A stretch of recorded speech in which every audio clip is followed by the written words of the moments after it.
A particularly good question we got asked was about, or why did we use a chisel to cut our walls on our housings over a saw? And this is a very good question. It's a very open-ended question also.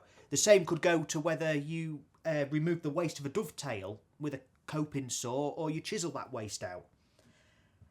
And I think the reason I use a chisel goes back again to my training. I had So it was quite a difficult apprenticeship, really. It was my old man used to make me saw my left hand because one day I'd need to do it, and I have needed to do it. I had to hammer with my left hand. I had to learn how to do it, and it was all because there are scenarios that can be very easily fixed by using just your left hand for knowing how to do it. It's a very valid skill to learn. Planing with your left hand is another good one. And my old man's motto was very much to teach the methods that would get the job done 100% of the time. And a good example of this is the housing. So if we was going to cut a little housing in here, now this is a very narrow piece. I would say that sawing a housing into here would be far quicker than a chisel because it's small. You can take a normal saw, you've got plenty of stroke in there.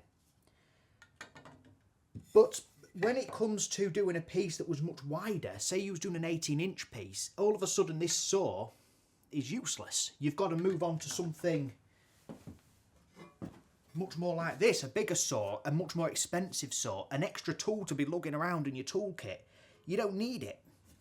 As beautiful as that saw is, and that's because you can just master the use of a chisel, and that'll do it every single time. So I thought what we'd do is just cut a couple of lines, really. We'll batter out a couple of rebates or housings, and we won't finish the joint. This isn't about how to do it, but it's just to sort of see them next to each other, which is the preferable one. Now, as with, I'd say 99% of any joint I do, and I like to mark it with a knife if I'm going across the grain. So what we'll do is we'll just score.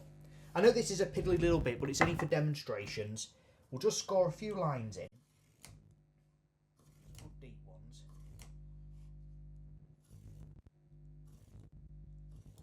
Do a few more.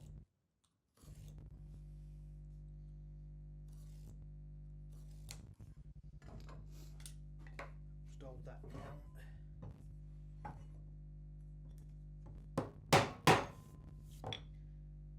So most of the time, either way, if we were sawing this, we would want to probably put like a little trough in it just to establish the saw.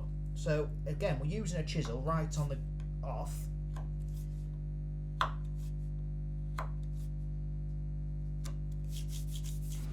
We can take a saw, obviously we'd have depth lines, and put it into that trough, and away we go. Get it started.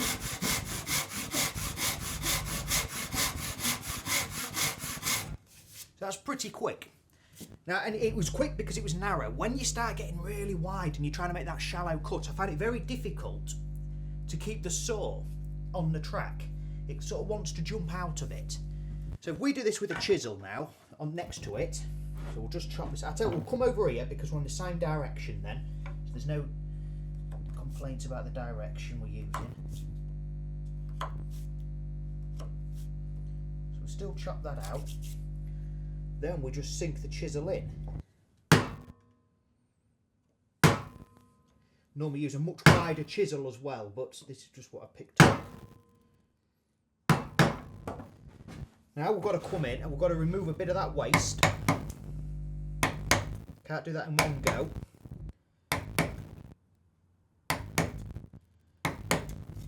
We can go again, and then we'll be about the same depth.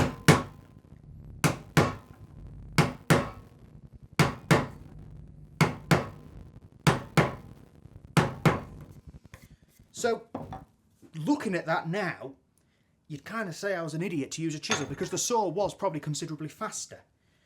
But when you start to look at the next step of the joint, and that's what we want to do on the next step, let me find a pencil.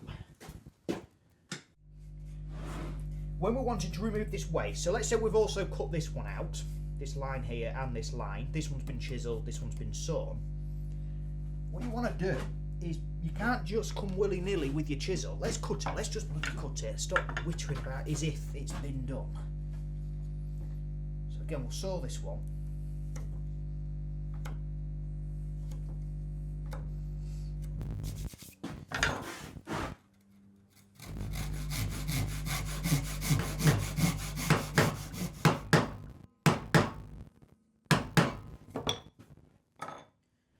If I just come along with this willy-nilly with a thinner chisel and just hod that out, with it having a flat top, I tend to find that it tends to break out rather than cut out. So what we'd normally do anyway, and this is very common practice, is come in with the chisel and actually put this triangle into it.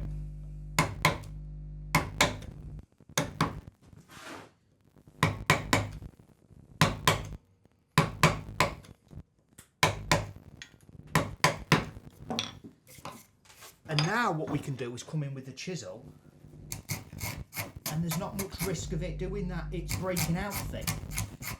You know, we're hogging right down there now. Let's just say that was our depth line. Now just spin it around, I'll knock that out for clarity now.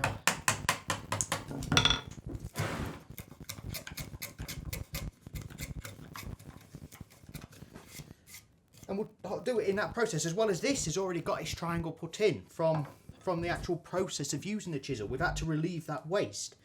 So we come straight in already and plough that out. So that's where you sort of start to catch up a bit.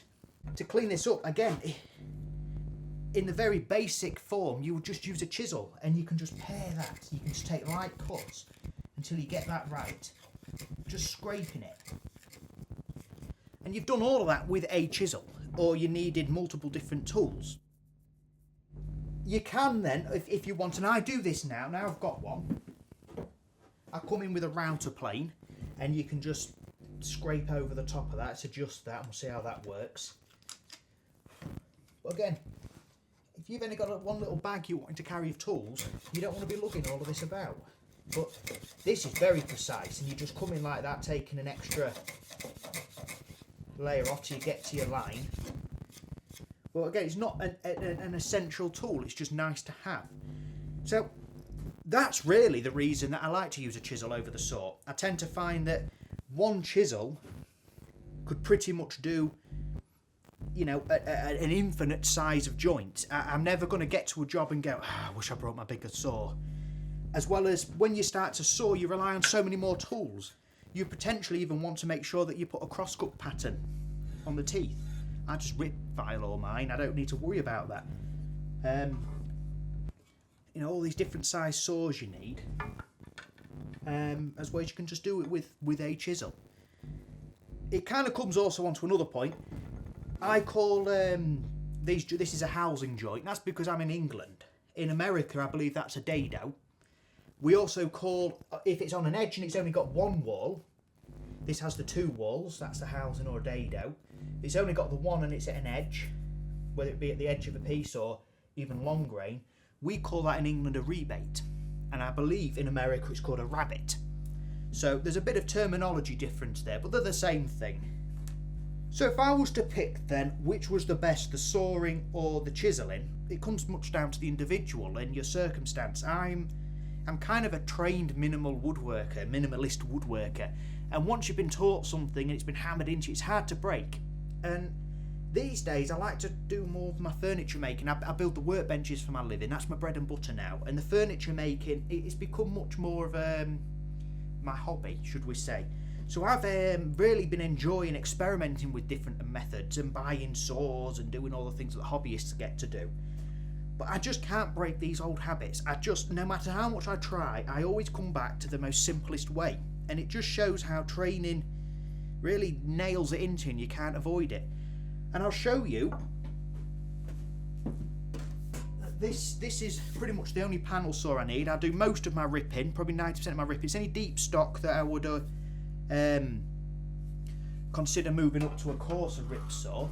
And the only sort of tenon saw I have is this little dovetail saw. It's an Adria, and it's a lovely little thing. Before that, it was that sort of thing I was using. But, you know, as a professional, or even if you're getting started as a hobby, you know, to think that you can do most of your work with just these two saws, it's astounding, really.